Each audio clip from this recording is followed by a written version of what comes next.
Hello everyone, once again, I'm going to talk about monitoring and Zen around this and art of monitoring. So we live in a wonderful universe where monitoring also can be an art and Zen. So my name is Aleksei. I usually appear as lexmag on internet, on Twitter, on GitHub, and around. I am part of Elixir core team, also contribute to other related to Elixir projects, mostly my interest around Elixir as a language, but still goes something beyond this. I work for a company called Forza Football. I guess many of you know this. It's a company that builds mobile applications. In particular, the most popular of theirs is live score application, where you follow the team and receive their notifications. And now I want to thank my sponsor of this talk, which is T. Yes, that's right. This is T. And T, to some degree, is Zen. What other object you can describe more than in relation to Zen than a T, which also helps to draw an analogy with monitoring. That what in a nutshell monitoring? It's insights that people understand and draw from metrics. But metrics, like a T, start with just raw material. Metric on itself doesn't bring much knowledge. If you see a metric, for example, page view, how much does it give you? You know there was a page view, but how much it gives you? Not much. That's why, like with T, there is several steps, preparation, how to produce this raw, how to transform raw material into something bigger and more enjoyable, eventually that you can consume. And with metrics, this is by analogy, metric goes into information, and information gives you insights about your system. Same with T. In this particular case, we have puer T, and this T from 2014. So it was started 6 years to be enjoyed today. And in fact, it helped in preparation. So in this talk, there will be three major parts.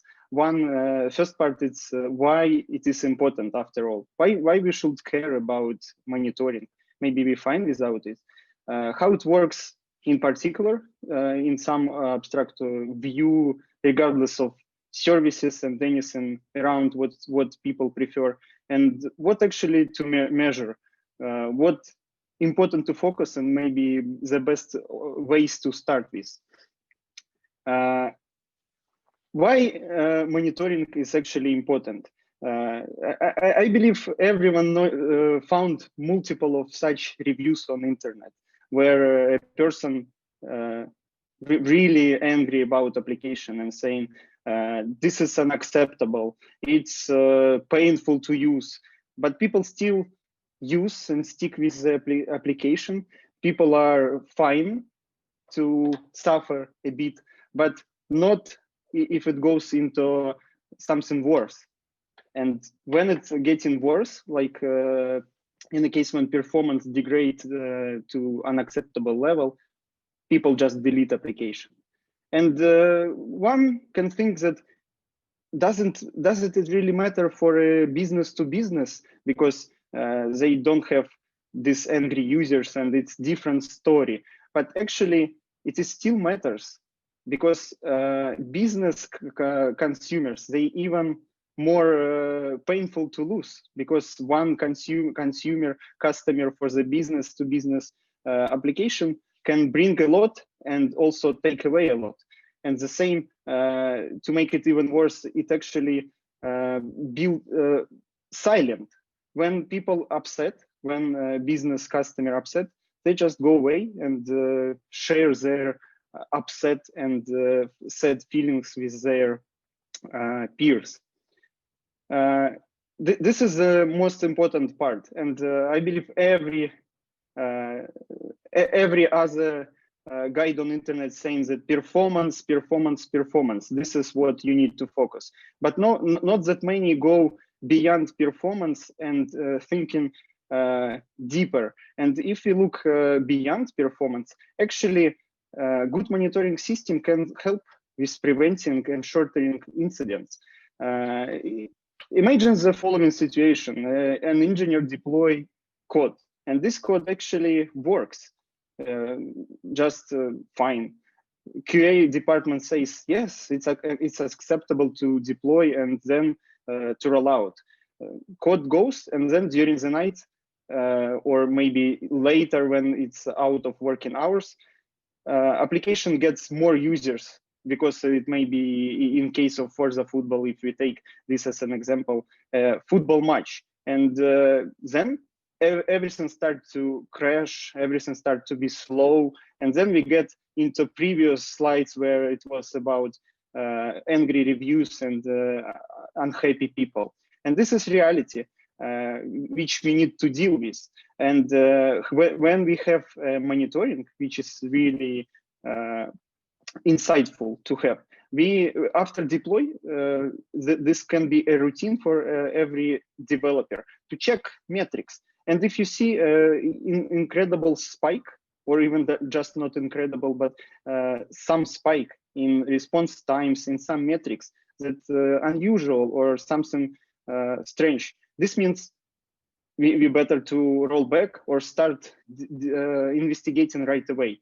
And the same applies to incidents. When you have an incident, ongoing incident, and then to react and actually identify the places where it gets broken and actually destroyed, we need to look for pointers, and monitoring and metrics provide these pointers. You can narrow the scope of looking around for fixing the incident.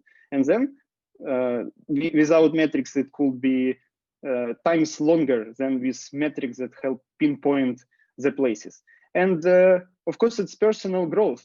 This is another important reason to have metrics, because engineers that know about this, they really a next level engineer, in my opinion, because they can be helpful to a team to introduce new metrics, to help with understanding the product also. And after all, they can help team to resolve and sleep well during the incidents. So it's all comes to personal growth as well as an engineer, and we all interested to be every day better, right?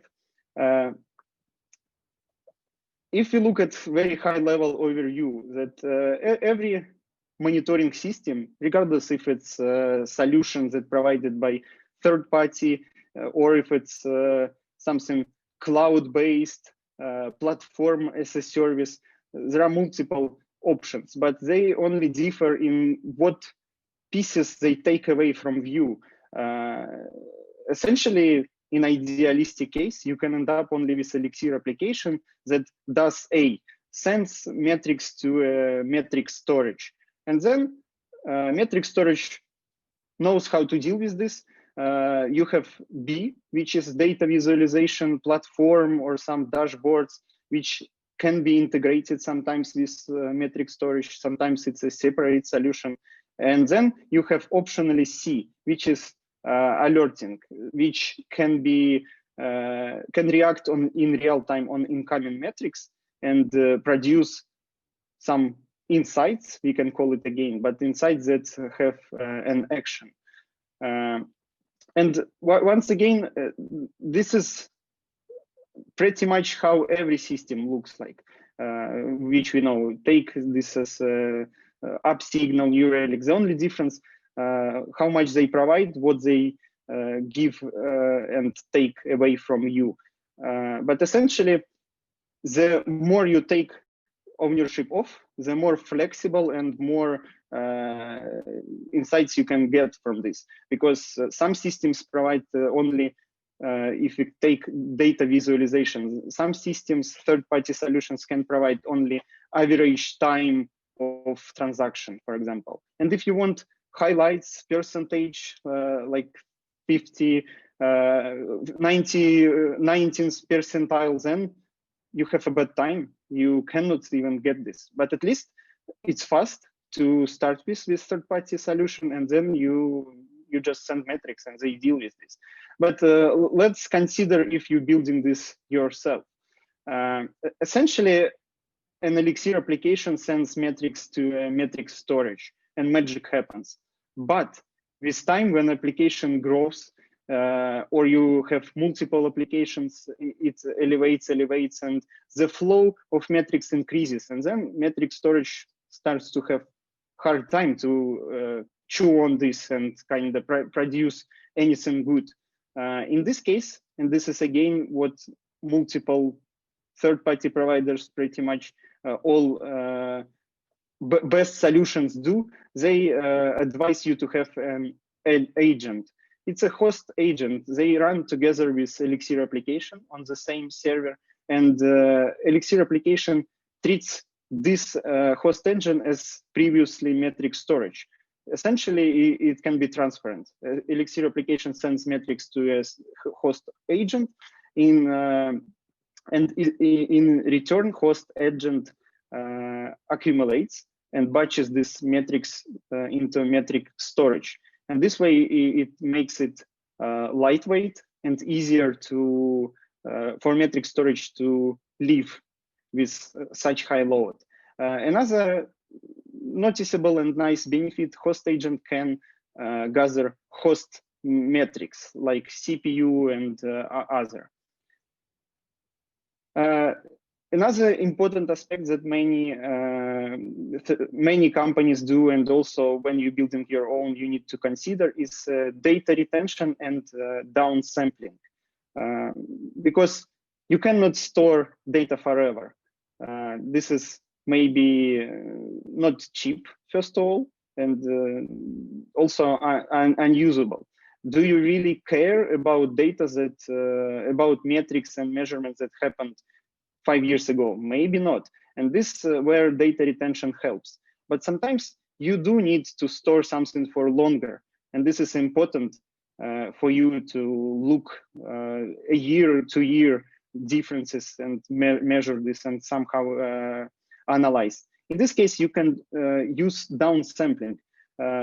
Downsampling means we take several metrics from before.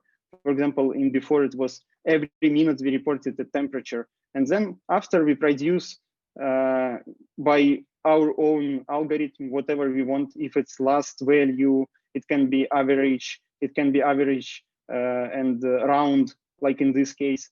And then we say just splice or kind of smash 3 metrics into one metric, and then delete what you just had before. This way we can have longer data retention, and also it's faster to query such metrics. Another important aspect, this was C option, which is sometimes optional, unfortunately, in some companies, third-party providers, but you can transform and use metrics as alert, as a alerting base.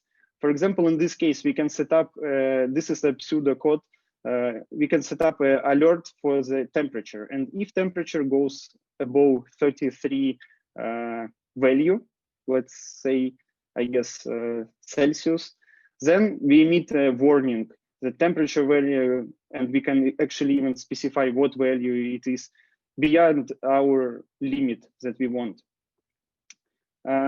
Now, it is important to cover how actually we take these metrics. Everything starts with metrics that come into storage. But first, the most important aspect many people care and sometimes overlook, it's how to gather metrics from dependencies.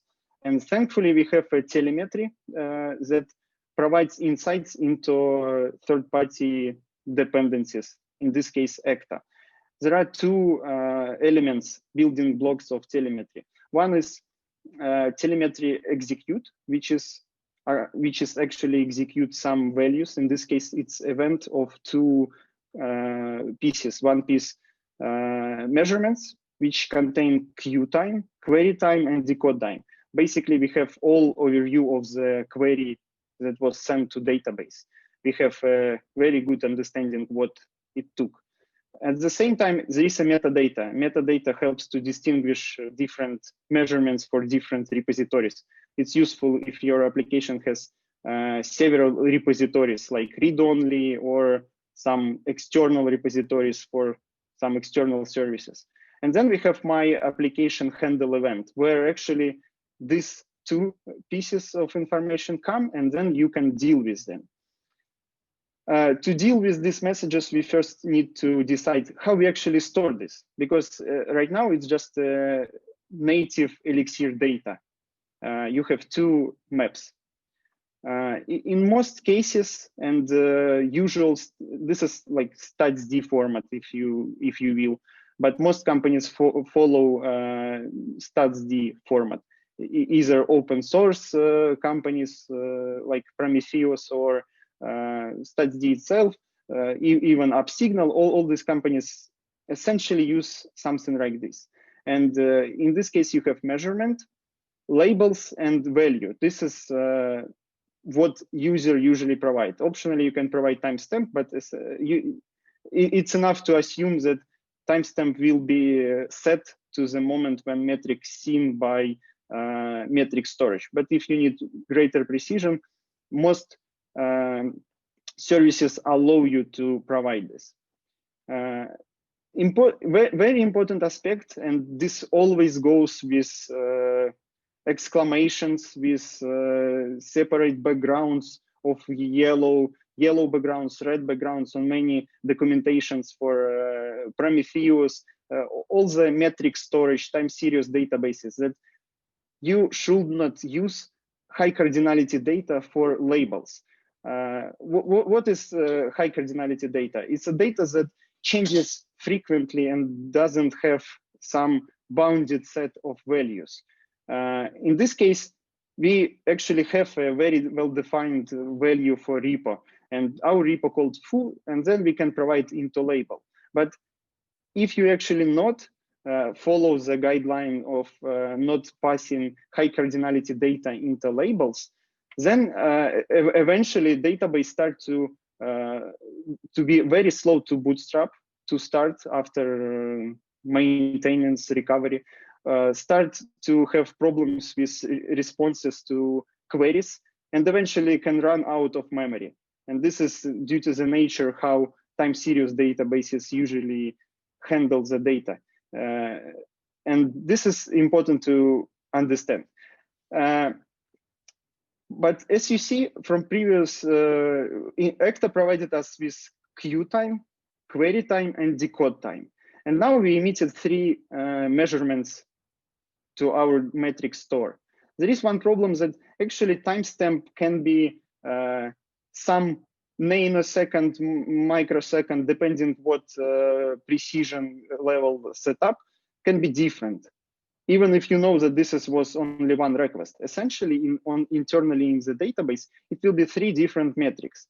And this is one of the reasons why we refrain and we started with our own metrics at Forza Football, for example, because we want to have all metrics for one specific request to be identified by one data point inside time series database. And this is how it looks. This is an InfluxDB format. As you see from how it differs from the previous definition. Now, instead of having bare value, where you need to provide some number, usually some databases very restrictive and want only numbers. In case of InfluxDB, it can be fields, and it can be actually booleans, floats, strings inside the value. It's a k-value store inside the value. And now, as you see, it will be just one data point in our database that says actor repa exec. Now we know that all times go along. We know that this is only one specific data point, and also it has one specific timestamp. Why it is important usually to bundle all the times in one data point? Because if you imagine you need to show the total of the times of the time it took for the request to finish. In the previous example, you need to emit fourth metric. You should call it actor repa total time, for example. And then on your own site, you need to gather all the times, summarize them, and emit one more metric and data point for this metric. In this case, we can just, during the selection inside database, we can say, just summarize all your fields that you have, values inside fields, or we can even specify fields we want to sum, and then we are done, essentially. How we actually collect and send this data over? Previously, as I said, we have a handle event callback that lives inside user land, user application, where you can see measurements and metadata come on your side from the third-party dependencies that's out of your control. In this case, we use Fluxter. Fluxter is a minimalistic client for InfluxDB to send metrics over. And this is exactly what previous slide showed. We combine all the fields like queue time, query, and decode time into one key value set and emit this as a one metric. And we mark this with a label of repa to later assist our filtering. And this is how it will be presented inside Grafana in this case. Now we can even, by having ability of bundle all the metrics together and seeing them as one data point inside database, now we can actually render them in a very efficient way. In this case, we render metrics as a stack. So every every value inside, every field inside one metric will be topped on another. In this case, we have a stack of all the times, and this gives very visible representation of how long each query takes. In this case, it's not that long, it's only 5 milliseconds, which we spend inside the database. And queue time, almost nothing, same as decode time.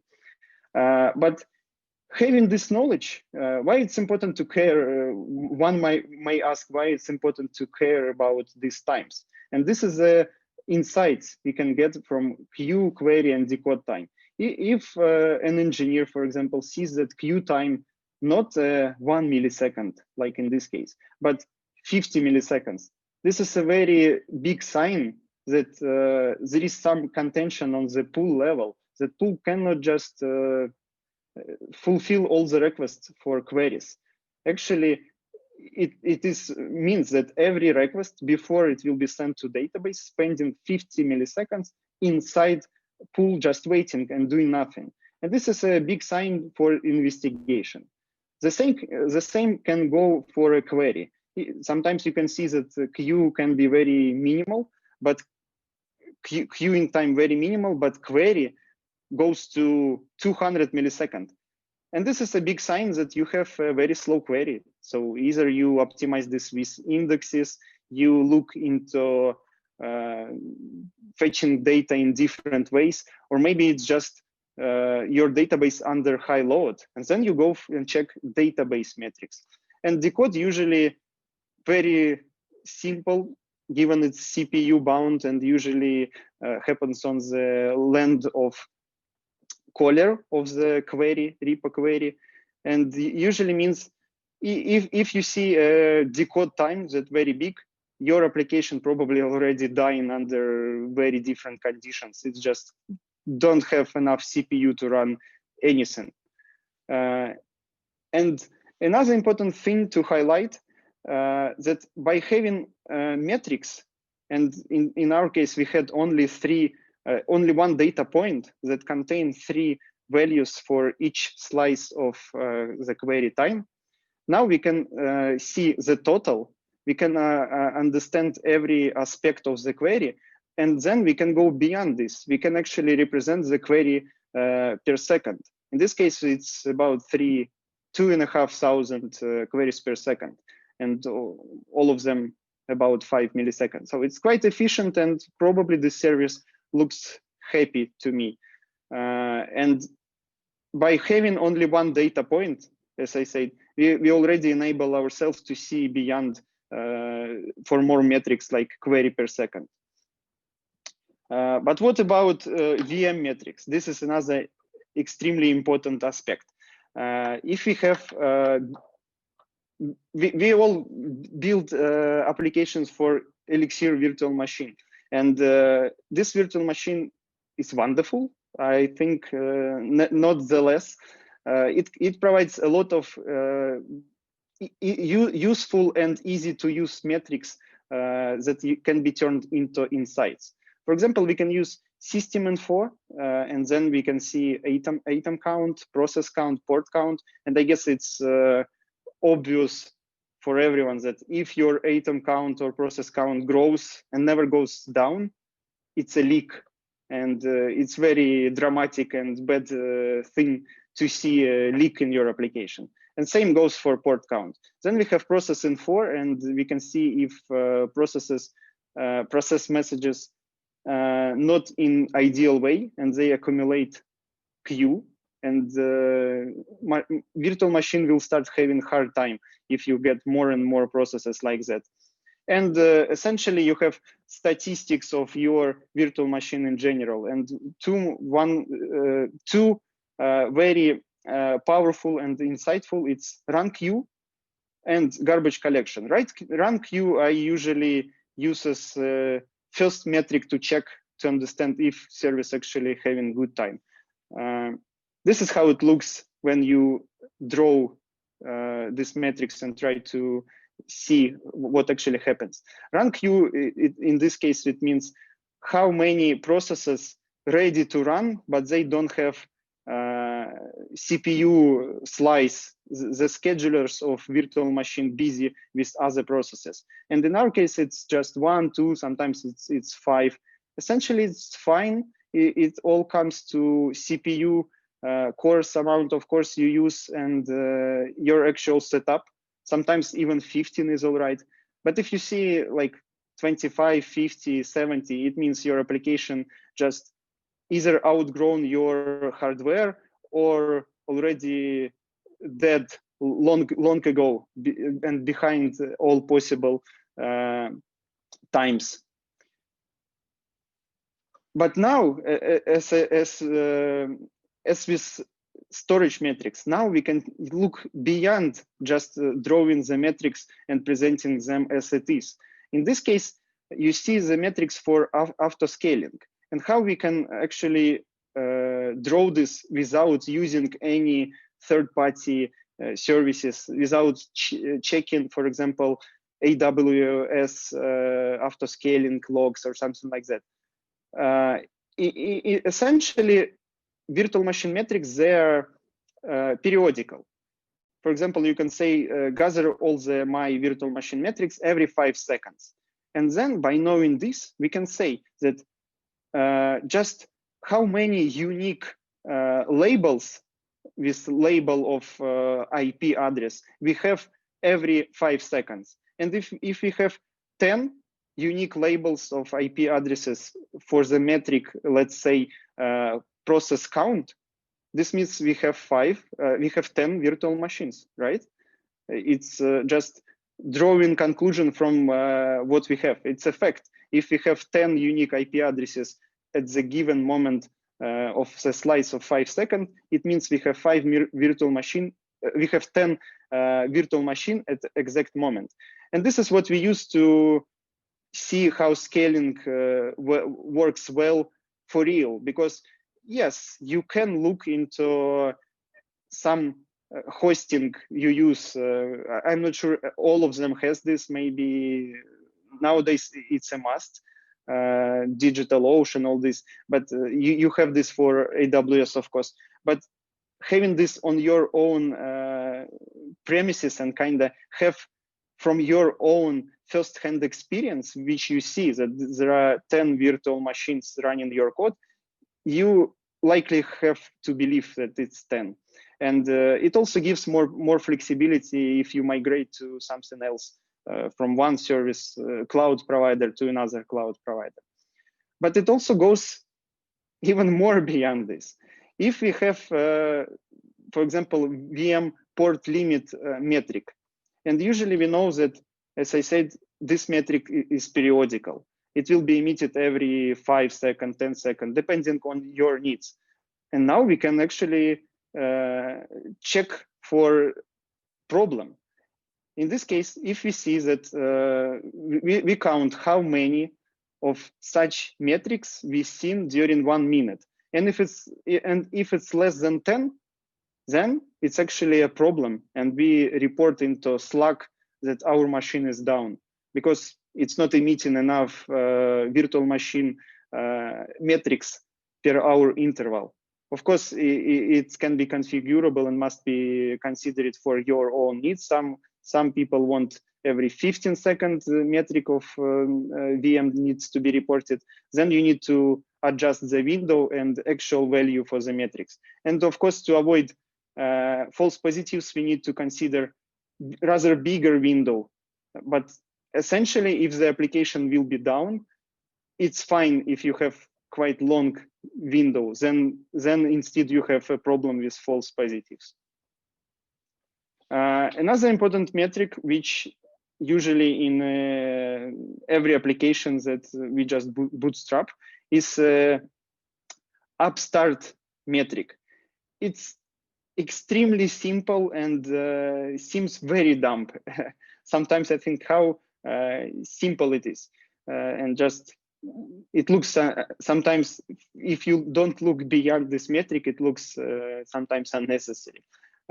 Just imagine every time when your main, the most top supervisor starts, you just report a metric and say upstart, and then version of the application that is. And then you have a metric. And what actually we can build on top of this metric? First of all, we can build annotations. And if you look at this graph, all these lines that strike through the graph, it's annotation, and it bears this metric that's called upstart. And given we provide also actual version of what has been started, we also have a label of the IP address. Now we can annotate, and this is again the auto-scaling graph, but now it's with annotations of application start.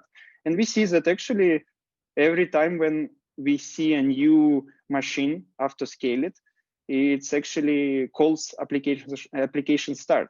And if we want, we can see what exactly version of application has been starting and what host IP address we see. But it's not all about application start. There is another tremendously useful way of using this application. Just imagine if we just take the last value of application start, and if we see it's changed, we report a Slack message. And this is actually what we do. We don't ask each other in the team, have you deployed something? We have a dedicated channel where you just go and see, oh, this application has been deployed. That's cool. My pull request was depending or something, all this. But essentially you give feedback and it's instant and it's not manual, which is more important. We can focus on improving something else than this.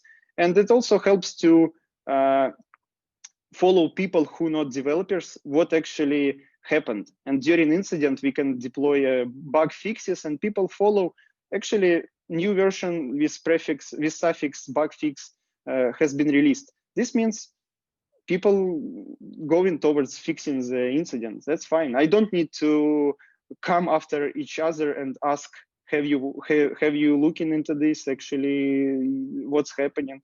You already see this. And again, it's not all for upstart. There is another metric which we also use in production, and it's helpful. If you have very critical service, sometimes you can make it unkillable, let's say.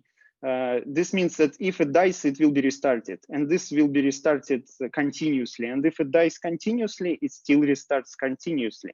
And in this case, what we actually do, we check if we've seen more than 10 upstart metrics in 30 seconds, it means something very bad happened. You deployed something that cannot even bootstrap the virtual machine, or something happens very bad.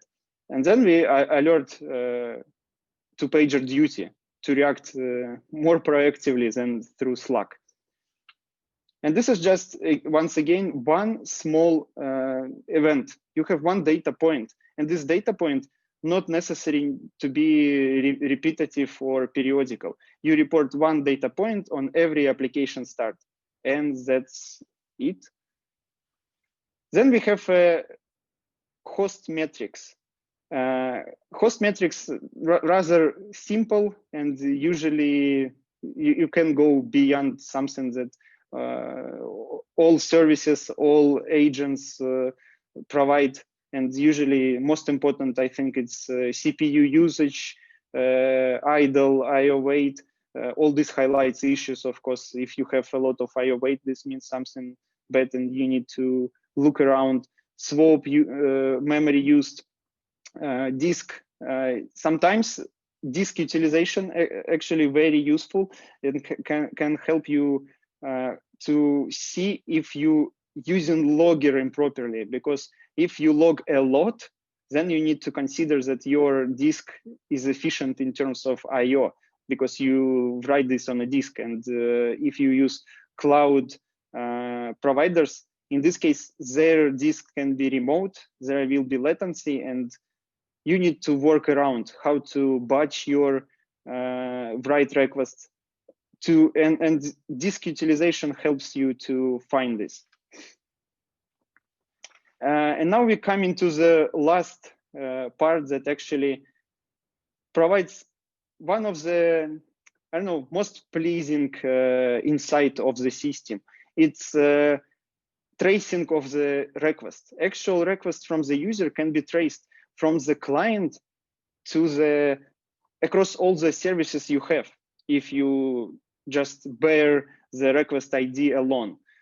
And by using InfluxDB format, which helps us to store fields, we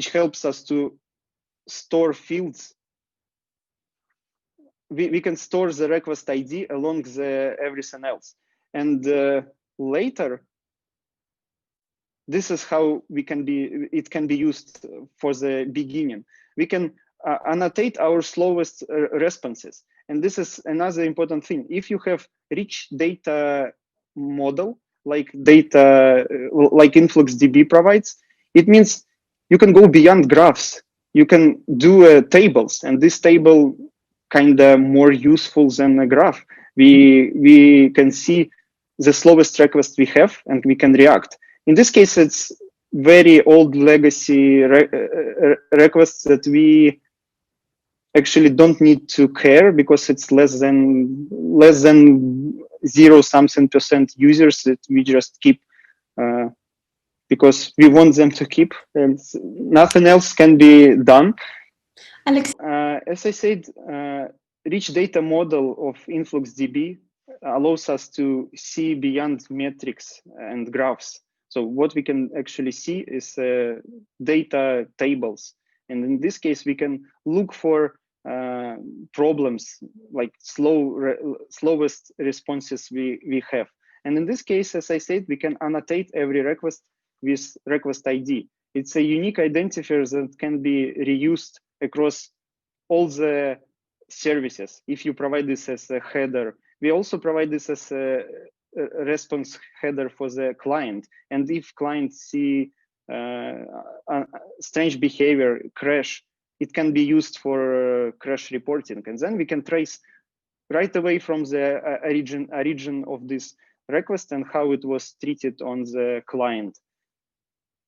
This is an example how it actually can be used. If we use the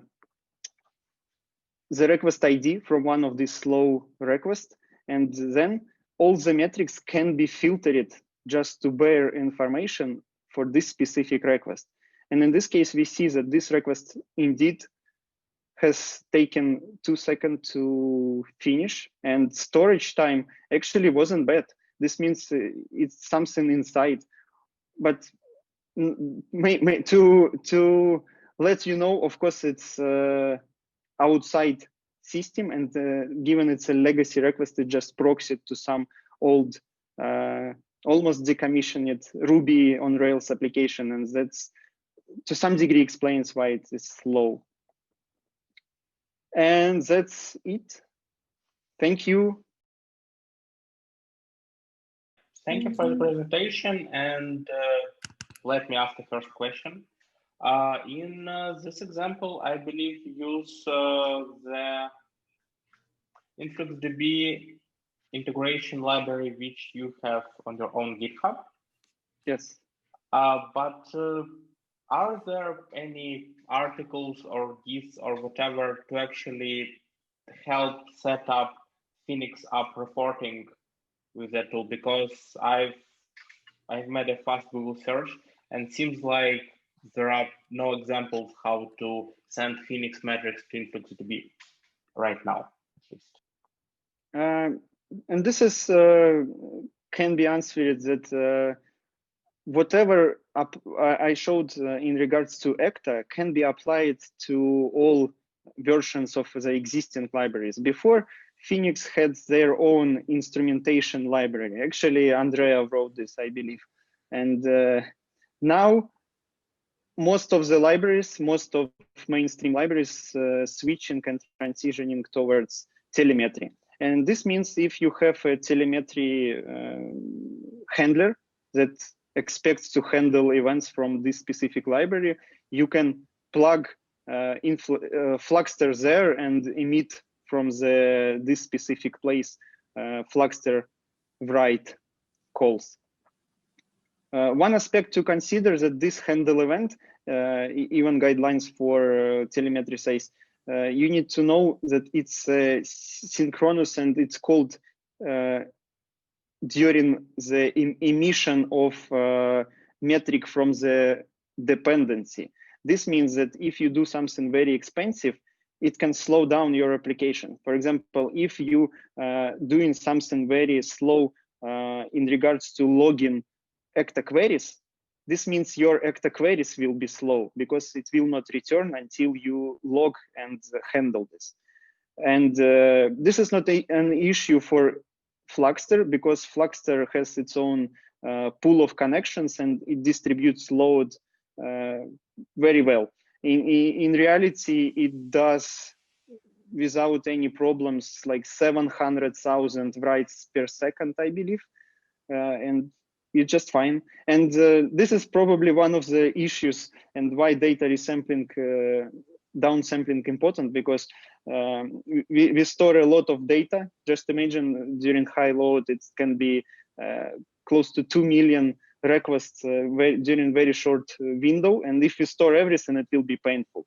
But in our case, we can store this maybe for 10, 15 minutes, for 1 hour, because essentially for a human, does it really matter that you can look for every specific request from the user for that happened between 5 microseconds? It's not. But as I said, it helps in request tracing, why we keep all the metrics from every single request from the user. But later we can downsample this. I guess it answers more than you asked, of course, but I wanted to go a bit forward on this matter. Tomasz here. If I can relate to this question, it's interesting because we use exactly the same setup, except that we use Telegraph. Was there any big differences between fluxter and telegraph? But actually, telegraph is it's an agent, host agent built by InfluxDB parent company, right? Yeah, it's basically the same as you draw in the first schema when you have a agent on the host. Yeah, and this is exactly how we use as well, that we have a telegraph agent running on every host to collect the metrics of host and also to collect metrics from application. But applications still need to have a way to contact and send metrics over to telegraph. I believe you must use something, right? We use statsd because telegraph has statsd emulator in, so we basically, now I see. Yes, we use that for application and host as you. Yeah, now I see. Yes, to give more information for everyone, that telegraph, it's an agent that I mentioned from Influx data company. It runs locally along your application, and it's plugin based, and it has plugins for many popular formats, even statsd. And yeah, some companies use and emit statsd metrics into telegraph, and then telegraph from local engine transfer this into data storage. But as I said, we don't really use, and we never will use statsd for being very simple model. We want, instead of having just one value per data point, we want multiple k value set per data point. Okay, thanks. Yeah, so essentially it works for you, and the only benefit then of using Fluxter will be you can actually use multiple values for one specific metric. You can bundle all the query times, all the query times from repo into one specific data point to get richer and better insights. Thanks. Thank you. Hi, where would you, first of all, thank you for your talk. It was really great. And I have a question about downsampling. Where would you do this? Would you do this in the application, or would you do this on the Influx data side?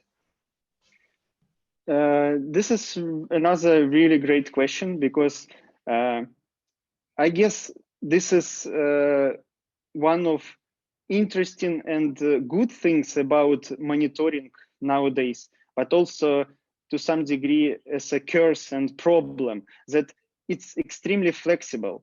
Right nowadays, we can aggregate metrics on many levels. Nowadays, you can aggregate metrics inside and downsample. Let's say downsample and aggregate metrics. You can inside application. You can do this inside local agent. You can do this inside metric engine or storage itself. And to answer this, it actually comes to your needs and how much precision and how much insights you can build. In our case, we don't resample and don't touch metrics neither on application level nor host agent level. We allow all the metrics as it is come into InfluxDB because it's extremely efficient. One instance of InfluxDB usually can handle 500,000 writes per second, which is just fine. And it's not a super big machine, just 4 cores, I guess, or so. If you have a set of them, this is just fine, totally. And then we allow InfluxDB to downsample. InfluxDB has very powerful mechanism. It's called continuous queries, where you just say to InfluxDB, run this query continuously every X minutes or whatever, and then it will do it for you. And inside this query, you can actually say, select metrics during 5 minutes, summarize them, and put this into metric called something new, delete previous. Or you can even say that retention policy for raw metrics actually 1 hour or 5 days, and the metric you insert has retention policy of half a year, for example. But we do this inside InfluxDB to answer your question. I guess I can continue not related to this question, but still it triggered me to think and to answer about alerting. That it seems it's the same story with alerting, that you can do alert triggering and analyze your metrics inside Grafana nowadays. You can do this inside InfluxDB or some other storage, and then you can also do this inside application. I guess application very unadvisable because it can die and you never get this alert, but then you just choose which fits best. And in our case, we trust InfluxDB to do this better because it's built around the flow and all these metrics with native protocol and everything around.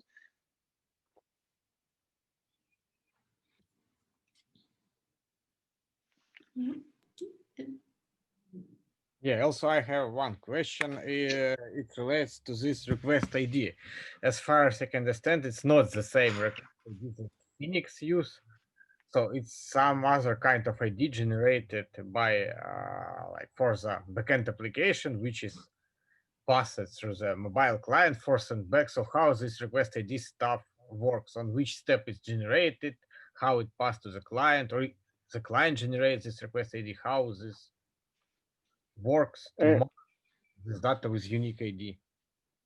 Yeah, it again comes to the your team needs and specific product requirements.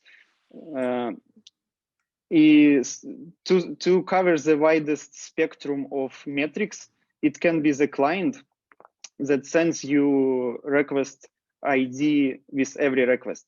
But in our case, we don't need this. We didn't think that it's necessary, and we want. It's usually when system outside, it's hard to trust this system as well. We cannot trust just a random header from internet. Let's say this way. And in our case, we generate this when request comes. And some services use actually not Phoenix, but plug, request ID plug, which generates ID. Some services generate their own ID, which is shorter. Why we do shorter IDs? I can answer why sometimes we don't use plug generated request ID, because plug generated request ID has requirement to be truly unique. It's ultra unique because it's very long. It considers a lot of uniqueness aspects. And this is not a requirement. In our case, sometimes, and this is expensive to be unique, to generate a unique value. Then if we lower requirements of uniqueness and say, for example, we need request ID to be unique during 3-4 hours. Maybe this is the duration of our retention policy. Then we can just use shorter string, some random bytes or just subset of items used for plug request ID. Then it will be faster. And this is important during high load. Every element that we throw away from the plug request ID matters. And then we just pass this along to a client, and client knows how to deal with this. If they see an exception, they take a header that is standard header X request ID and pass it along. And we use the same request ID in logs. For example, you go into, if there is an incident or some problematic behavior, which not affecting yet users, but it's problematic, we can check Kibana logs. We see some requests, we take their request ID. You can go into Grafana dashboard and insert this into magical request ID field. And then you see all metrics instantly filtered to represent this request ID across the systems. Yeah, I can ask one more question. So most of what you've talked about was about gather real-time metrics. Do you gather metrics outside the actual real-time production application run and do, for example, performance testings or stuff like that? And if so, do you gather metrics during those special circumstances? Yeah, the metrics I covered, this is the metrics that I would call my personal starting list for an application to be called a production grade. Because if you don't have some of this, it's really painful. You really put yourself in a painful position. And as you see, some metrics ultra easy and simple to produce, like application start, but they give a lot of insights.